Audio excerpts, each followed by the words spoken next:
Welcome to my YouTube channel, Tony Su Vega, your feng shui guru and paranormal expert.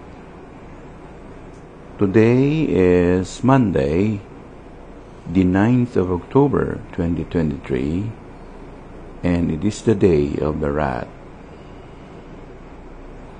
Best colors to use and wear: blue.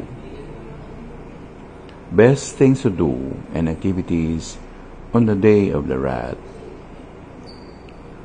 Ang daga ay yang, male, lalaki, water, tubig, kan, GAN, at ang kulay niya ay asul.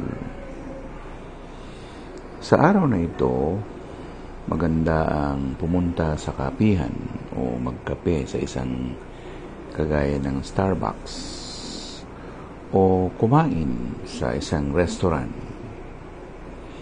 pagpunta sa isang drugstore,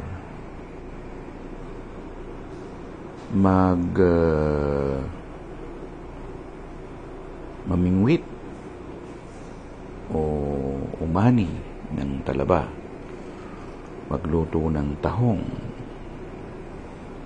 magbabad ng tulya. At dahil na rin sa ang daga ay mayroon ding tinatawag na Iliopa cycle, 168, manslak, tubig, daga, Chigu Hoto Ding Chua. Ang kanya naman heaven's luck ay snake. Pwede rin siyang magluto o may kinalaman sa lutuan. Magpaaraw. At ang kanyang earth's luck naman ay ang sheep. So, pwede siyang maghugas ng plato, maghugas ng mga baso, mag-display ng mga ito sa tukador or isang cabinet, magbungkal ng lupa, gumawa ng isang molde ng plaster of Paris, patuyuin at pinturahan. Ang pintura ay isa ring uri ng tubig.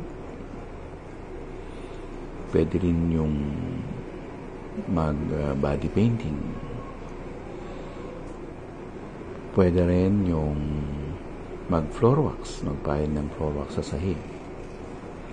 Napakaraming pwedeng gawin sa araw ng daga.